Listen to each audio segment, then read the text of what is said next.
De nombreuses îles jalonnent le littoral nord-ouest malgache. Plusieurs scientifiques de la Réunion, embarqués à bord de la goélette Antsiva, ont pour mission d'étudier l'évolution de leur biodiversité et l'influence de l'homme sur ces milieux uniques au monde.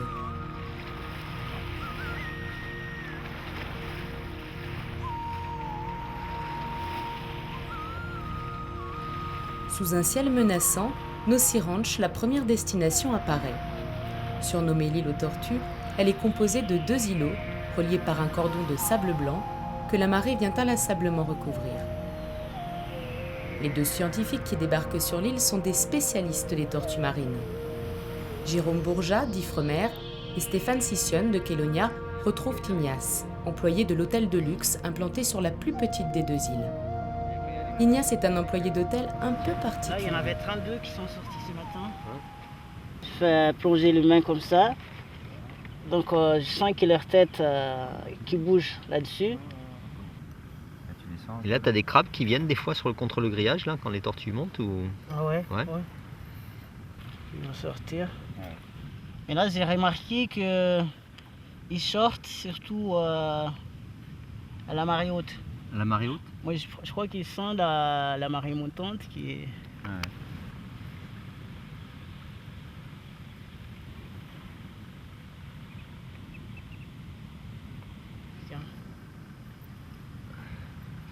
Et là, chaque fois, il y a des clients qui me demandent on peut connaître dès qu'ils sortent comme ça, dès qu'ils sont encore petits, on peut connaître leur sexe. Non, tu peux pas.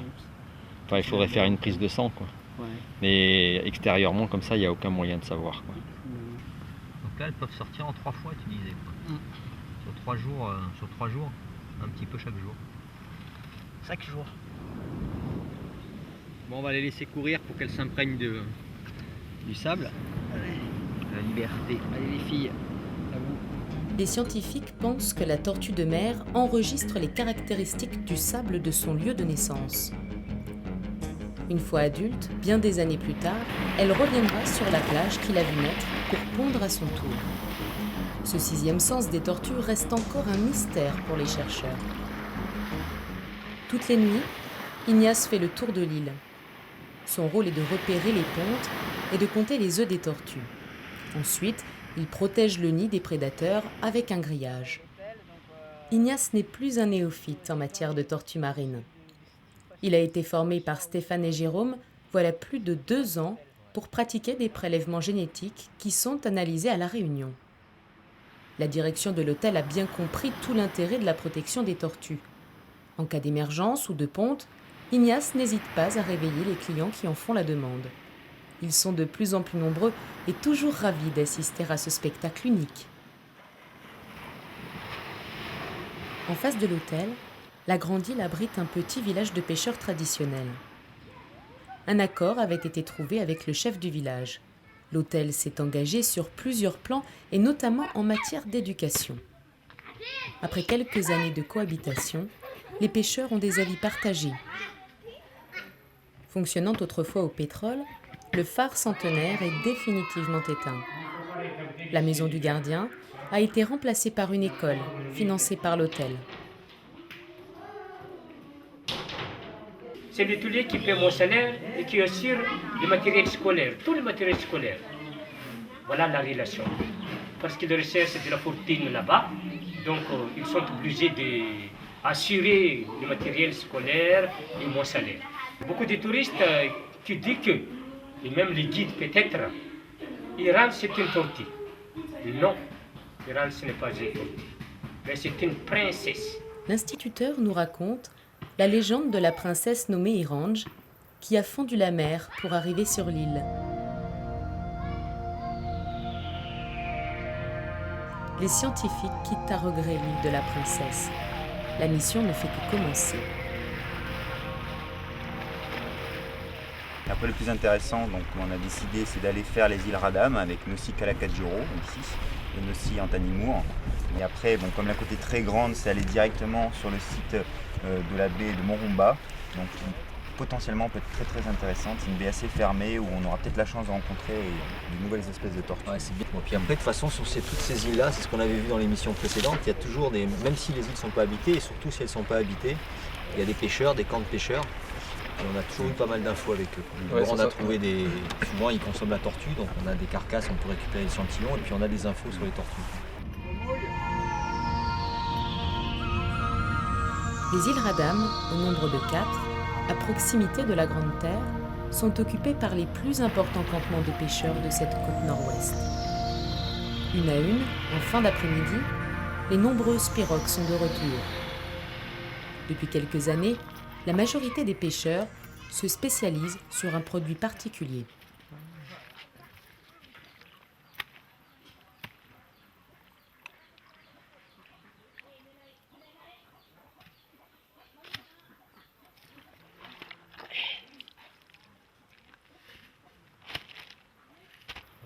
À peine déchargés, les holoturies, ou concombres de mer, sont vidés avant d'être mis à cuire quelques minutes.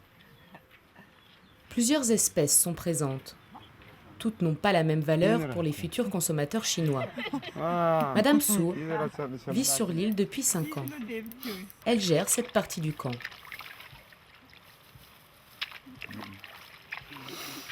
Soa nous montre sa case. Les concombres de mer sont stockés dans de l'eau abondamment salée pour en assurer la conservation. Misy maro izy eto fa ia mois de novembre, octobre, décembre, janvier, février, mars zegny tegna izy misy maro manonga antety. Fa bakô tany fanongan'reo presque agny ambadika andray fany hoe tany anongan'reo. Tany tsisy vola agny. Le antony jibena dingadinga zegny tady vola. Vola antafasanay izy zegny agny antany be agny chinois mandeha mandafoantegna amin'ny chinois zegny. Tady vola zegny le jibena dingadinga. Sur Nossi Kalakajo, juste à côté, la végétation fournie de l'île a attiré depuis plusieurs générations des fundis, nom local donné au maître charpentier de marine. Joseph a repris avec ses frères l'entreprise de son père.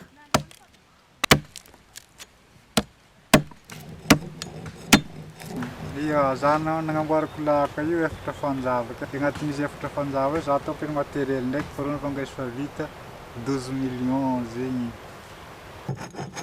Le savoir-faire des anciens a pu être conservé de génération en génération. Et aujourd'hui encore, de superbes poutres entièrement construites à la main sortent de ces chantiers artisanaux. Depuis peu, les fabricants de poutres et leurs familles doivent cohabiter avec de nouveaux arrivants. Des habitations plus sommaires sont apparues peu à peu dans le village.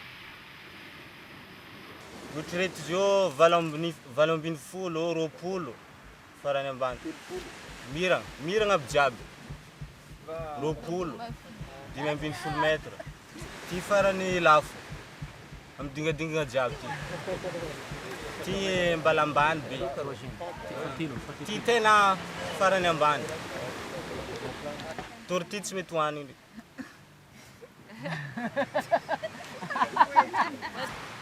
Les propos du pêcheur font rire ses camarades et vont être démentis par une trouvaille de Stéphane, juste à côté du camp. Tête du fan. Mais il chasse avec le fusil ou avec le filet? Comment il attrape ça? La main. Avec la main? Il attrape à la main? Et après, qu'est-ce qu'il fait? Pour manger? Pour manger? Manger. Et l'écaille? Non. Il jette ça? Et ça, c'est bon ça? Et ouais. Comme les ébris. Comme les ébris? Et elles viennent des fois sur la plage pour pondre? Ah oui? Oui. À côté de la fabrication de poutres, les îles Radam vivent aujourd'hui essentiellement de 2 types de pêche. La pêche aux holoturies et la pêche aux requins. Concombres de mer et ailerons de requins sont collectés régulièrement puis exportés vers l'Asie. Le coup de main de Stéphane et de ses camarades est le bienvenu. À la nuit, le navire met le cap vers la côte malgache et la baie de Morang. Cette baie est parsemée d'un grand nombre d'îlots rocheux à la biodiversité préservée.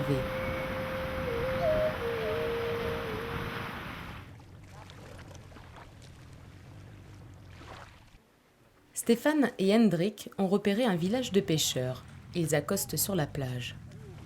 Léon et son camarade Boule les accueillent. Ce sont des pêcheurs d'holothurie. Il y a des tortues ici alors. Léon les dirige juste à côté, vers des carcasses de fanou, traduction malgache de tortue. Stéphane fait des prélèvements qui serviront plus tard pour des analyses génétiques. De nombreuses carapaces gisent sur la plage. On la retourne celle-là? Comme ça je la mesure?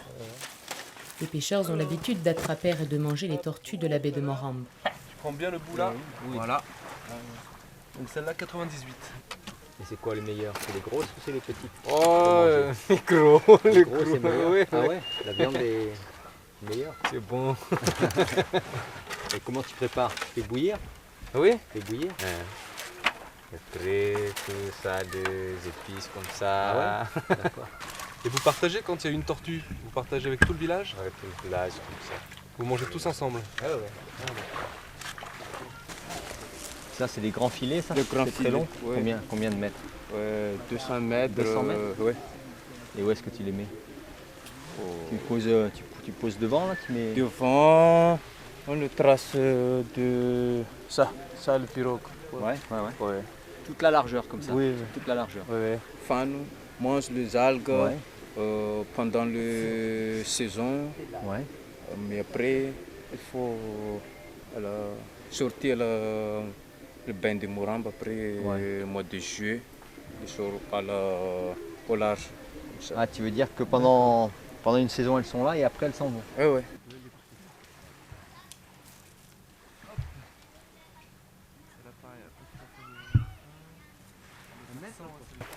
Donc là, on voit que c'est pas la même qualité d'écaille. Là, l'écaille, elle est pas solide. Et puis si tu comptes les écailles, ça fait 1, 2, 3, 4, 5, 6, 7.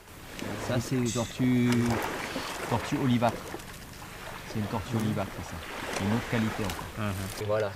Alors que la fanou, voilà, on voit l'écaille, c'est pas pareil. Pas fanou. Voilà, c'est pas comme. T'en as déjà vu toi? Oui. Ouais.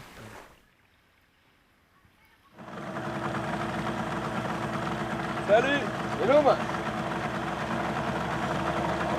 Voilà, c'est des vrais chasseurs de tortues qui chassent et qui visent. Il a 3 espèces, c'est sympa parce que l'olivâtre, elle n'était pas encore vraiment... on n'avait pas encore vu dans les filets ni rien. Là, on voit bien la différence d'écailles, quoi. Ouais. Bon, ce qui est bien, c'est que pour une fois, il nous dit carrément que lui aussi mange de la tortue, parce que souvent, il dit que tout le monde en mange sauf lui. Là, au moins, il a été franc, il nous a bien dit que lui aussi en mangeait. Si elles sont là-bas, demain, ce serait pas mal d'aller voir. Ouais.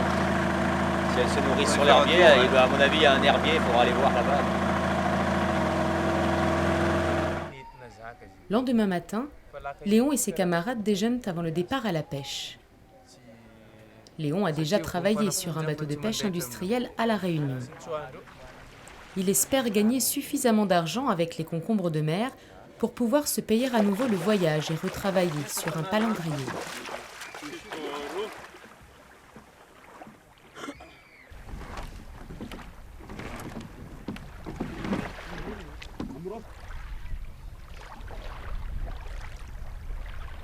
Devant la raréfaction de la ressource, les pêcheurs vont de plus en plus loin du village pour chercher les concombres de mer.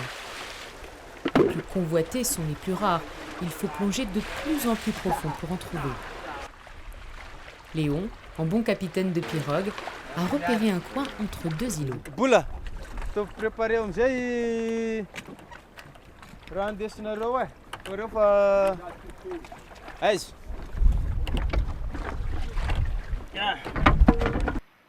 Pendant ce temps, les scientifiques prospectent pour trouver des tortues.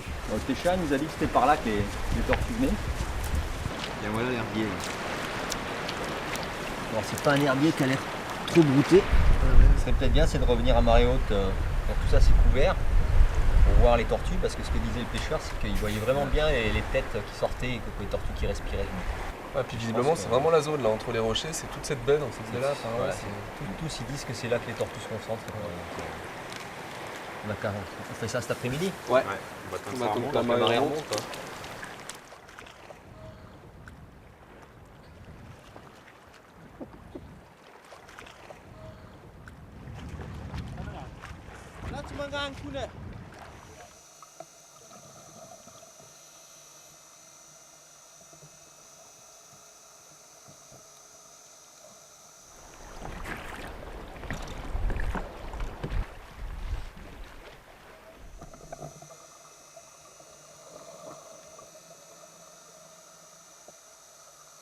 Boule trouve le premier concombre de mer, dingading en malgache.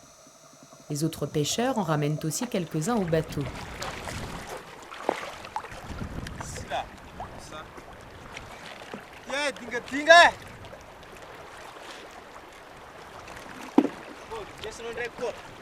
La pêche n'est pas très bonne. Un seul des concombres est rare et rapportera un peu d'argent. Les autres, beaucoup plus communs, ne se vendent que 20 centimes d'euros le kilo. Ce sont les Chinois qui fixent les cours. Léon et ses camarades sont conscients de la diminution du nombre de concombres de mer. Mais quelles sont les alternatives pour ces pêcheurs et leurs familles qui vivent pauvrement de ce que la mer peut leur offrir ?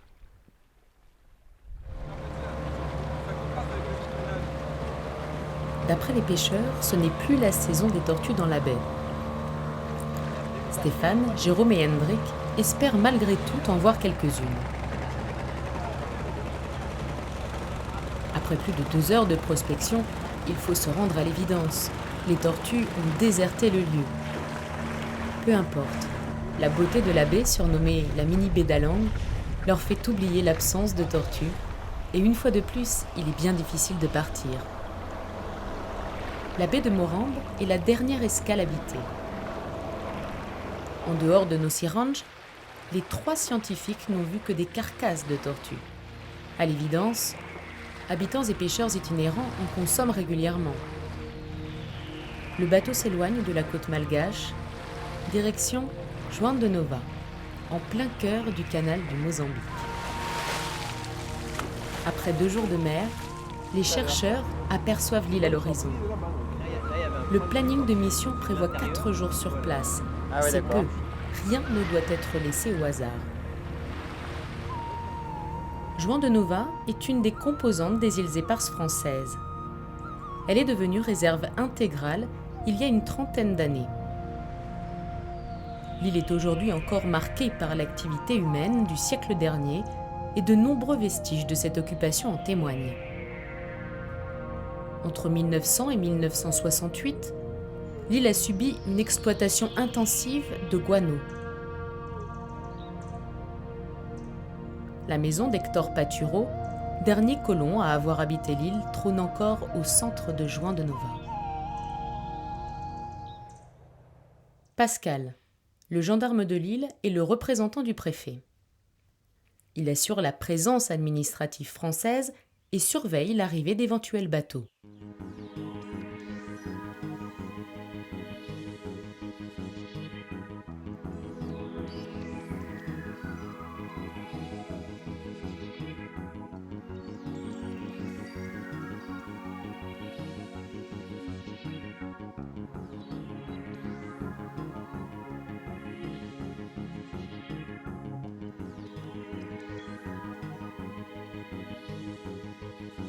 Pascal participe également au programme de recherche sur les tortues marines.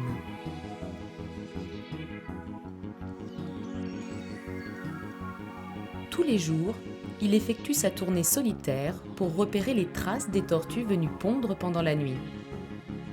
Son rôle est de mesurer les traces laissées sur le sable et de noter, si possible, l'emplacement du nid.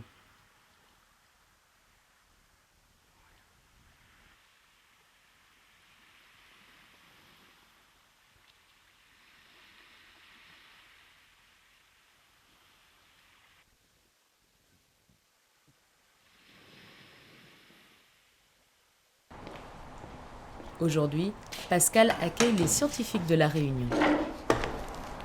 Alors, combien de tortues en ce moment? Il y en a beaucoup? Là, hier soir, j'en ai récupéré une entre le crevettier et le phare. D'accord. Et c'est quoi? Quelle largeur? J'ai pu mesurer 104 cm. Donc une tortue verte alors. Ouais. Parce qu'en fait, nous, ce qui nous intéresse, c'est ça, c'est la largeur de trace varie suivant les espèces.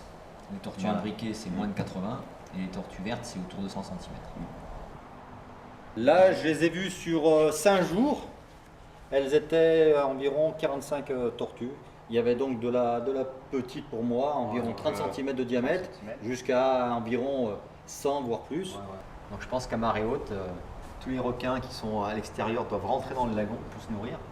Donc les tortues et les poissons, ils cherchent des endroits qui sont trop peu profonds pour que les requins, les gros requins en tout cas, puissent venir. Et après sur les pontes, quel est l'endroit de l'île où tu as le plus de traces là, Depuis que je suis arrivé, donc on a toujours les mêmes endroits, c'est pour ça qu'il y a un petit peu plus de dessins là. Ouais. Donc j'en ai sur toute la plage, donc entre la gendarmerie, la station météo et la pointe ouest. Ouais. Un petit peu plus sur l'autre côté de l'île, côté nord, entre la pointe et l'embarcadère. Et on va venir se concentrer là, parce qu'on a l'objectif de capturer une vingtaine de tortues immatures là, pour notre programme.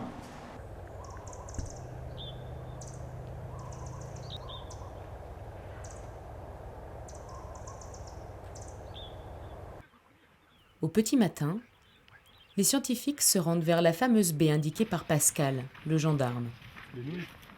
L'objectif sur ces 4 jours est de capturer une trentaine de tortues pour avoir un échantillonnage représentatif de la population.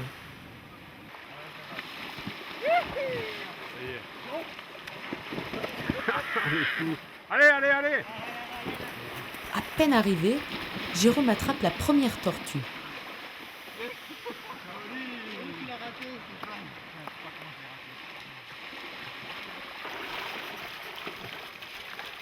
Et voilà.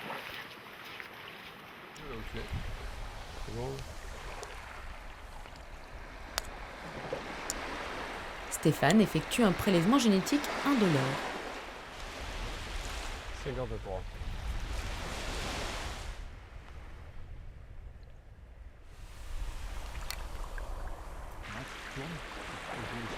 Une fois mesurée, baguée et photographiée, la tortue repart en pleine forme, malgré cette première rencontre mouvementée avec l'homme.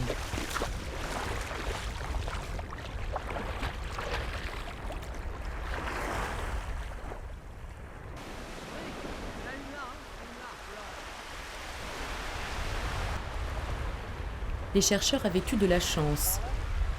Malgré les stratégies élaborées de Stéphane, impossible d'attraper une tortue supplémentaire ce matin. Pourtant, de nombreuses tortues sont visibles du rivage et semblent narguer les chercheurs. Il y en a une là et il y en a 2 là-bas, presque alignées. Là-bas, elles sont loin. Ouais.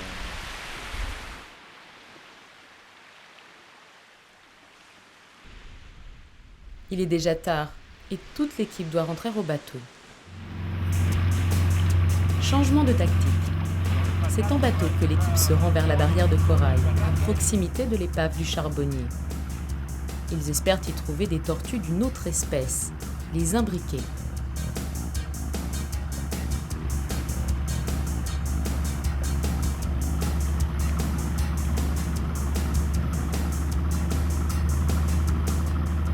Ouais, donc Stéphane, tu vois, il y a pas mal d'imbriqués qui viennent à marée basse. C'est pas bon.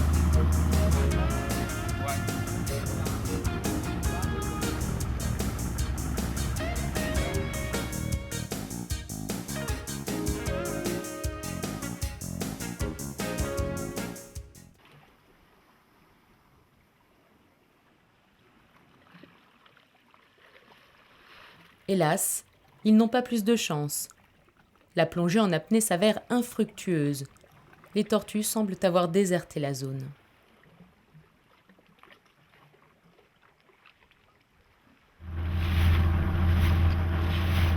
De retour au lagon le lendemain, les tortues sont bien là.